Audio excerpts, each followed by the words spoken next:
So I don't know if this is round the wrong way for a reason, but if you could see this the other way round, it says all the sold out shows at this one venue, Assembly, here at the Edinburgh Fringe. And there's quite a lot, so you would think that everything is sold out, but word on the ground on my networks are that ticket sales across the Fringe, certainly in some big venues, are lower than they were last year, some up to 30-40% down. And if you think that's schadenfreude, that I'm somehow delighted, I'm not. But equally, there's something up here around why are so many people out. And I noticed that at my home city where a Fringe festival happens, and there seem to be a hell of a lot of people queuing up to get into the one or two big hubs, but most seem to be only interested in drinking and the food and the night out. And tickets up here, for example, now are broken £20-25 a ticket for a big show. And you can see there's some free stuff going on here, which is somebody doing vocal sound. And so it's a beautiful atmosphere. People will go and sit in George Square Gardens here. Look, they're looking at some of the shows that are on. There's a long queue at the box office. So you might think visually that it's another sold out Fringe, but there's 4,000 plus shows. It's grown again, and that doesn't necessarily mean that everybody is benefiting financially and equally. It was always thus at this big marketplace. But this is Saturday night, and for me personally it's not my favourite night because I like to cosy up and not be amongst all the crowds. Buses are packed. It's like any busy night, and there's a celebration going on called the Edinburgh Festival Fringe. People are out, people have paid flyers, people are flyering themselves. There's a lot of food going on here. If you'd like some fish and chips here, £16.50. You can get a crepe for 14 quid a bit further down. It is a lot of money, and I've calculated a typical night out the Edinburgh Fringe for a family of four is just short of 200 quid. Am I being a grump? I'm not sure. So I wander through this, everyone seems very happy, but the question is, what is this demographic? Is this just one night out in the whole month? There's a hell of a lot of people who live in this city who can't afford to come in. The Fringe itself the Fringe Society has tried to create subsidised tickets, as some of the bigger venues have. But don't think this is the only Fringe. Not far, if I turn left in a minute, I'll come to the Counting House, and there is a clutch load of free Fringe shows as well, where you can feel a little bit of pressure to pay on the way out, but you can actually go out having seen a show if you can't afford it, and not have to pay. That's why it's called the Free Fringe. So the Fringe up here is a whole load of different stuff.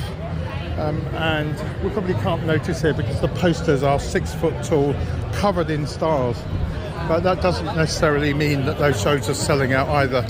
It's, what do they call it, an ecosystem? They call it a level playing field. The rules of the market happen here.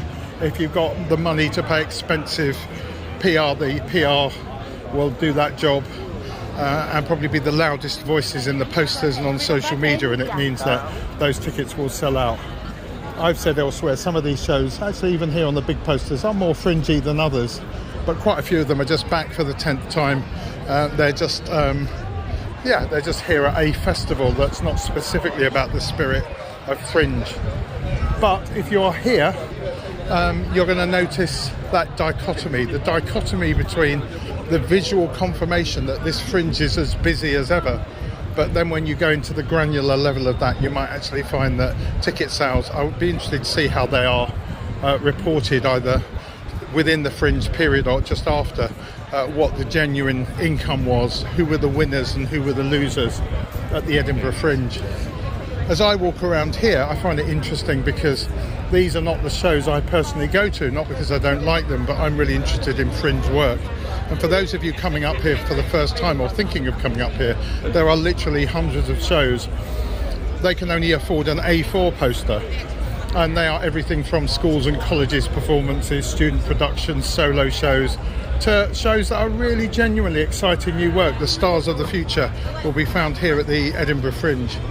Now we can stay outdoors or we can go down here. We're going to go down some stairs into what's called the Assembly Studio Bar, where there is a press and performers bar, which is where we go and sit and write reviews. And it might be just quite nice to look at that. I don't think the public are particularly aware that this is here. There's some other really quirky things here, like this is the worst record covers in the world. We did an interview with them, and literally they are. Let's just take a look at a couple. This is an exhibition, and you can get a calendar, I think. What do you think of some of these? There we are. May you see Jesus this Christmas. There we go. Don't cry, little tree. Well, there's quite a few anyway. I remember maybe owning one or two of these myself. The big thing that happens at the Edinburgh Fringe to sell tickets is what's going on here, which are the reviews.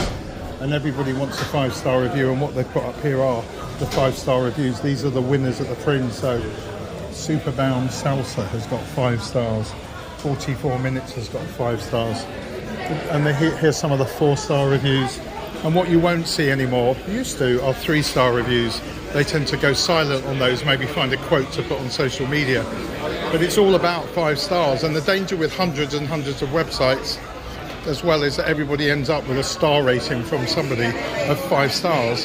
And quite often, if it's a small publication, a bit like a mobile phone contract, you see a very, very small bit of writing for who this actually is. So this is the Assembly Club Bar, which is for pass holders only. And this very fine gentleman, he might not want to be on camera, I don't know, he's going to let me in. Thank you. And this is where, a bit later, it's open until 5 in the morning, this gets very, well, you can do some sort of computer thing here. It's all about being quirky, a bit different, and all the big venues have these bars. You come in here, and this is an outdoor courtyard normally. So this has literally been built, so money is spent on these places.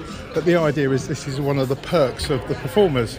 The performers can come here, relax, and say the media, and there are lots of events that go on here as well. I think it's done a bit like a ship. There's a sofa. Yeah, and there's some loos upstairs.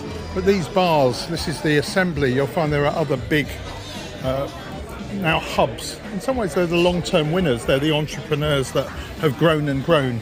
And if you don't know what they are, the big four, which even have their own app, separate from the Edinburgh Fringe app, and something called Love the Fringe that you can look up, are Assembly, Pleasance, Underbelly, and there's another one. There's Zoo Venues, Just the Tonic. I can't remember who the big four are, but these are the big hubs. Then Summer Hall is a year-round venue. It's got its own courtyard and a little pub that's very legendary. It used to be a veterinary college. And there are lots and lots of more experimental shows. You'll hear about venues like Dance Space, that particularly for dance. There are specific comedy venues. So they're the ones where there are clutches of shows, and the shows do deals. And some have to pay a guarantee that unless they sell certain ticket sales, they don't earn any money. And some will lose money. In other places, the smaller places, it can be a profit share. 25% of the Fringe, and it's not one of the big four, roughly 25%, is a big venue hub called the Space UK, and it's got venues all over the place. So shows that want to come up here, some are touring through and they're big shows and it's just part of their usual touring. Others are using it as a kind of shop front to get good reviews, to get their tours. Other people are just coming to the Fringe, some with the edgiest work, some really, really, really interesting work that's not only commercial, like people want to make their money back. It is that people have got, and I think that's the Fringe spirit, some restlessness in them to explore something, tell a story. And for me, that's the most interesting part of the Fringe. Edinburgh is sort of a city built upon a smaller underworld city. Cowgate is the sort of street that runs under 2 bridges, and that's the nature of this being a sort of volcanic, I think it's a volcano cap where the castle is. So there's sort of underneath streets, and Cowgate is the one that's got lots and lots of free Fringe shows. But you probably won't find a pub or a little space that doesn't have live comedy, live music. The amount of live comedy in terms of new shows has gone down. I think theatre's on the rise again, but you can see all the other genres too. So it is, as I've said many more times, it's a kind of glorious monster with as many problems and frowns around it as there can be smiles. And if you haven't experienced it, it's going to be very expensive to come in here unless you bring a packed lunch, manage your money very tightly. You can come up here on a bus, a coach overnight, but the accommodation is ridiculously expensive. Even student halls of residence minimised sometimes at £100 a night. So that's why people don't come, but there are enough people up here. The city tonight on Saturday is rammed, but word on the ground is that doesn't necessarily translate into ticket sales for the artists and the venues.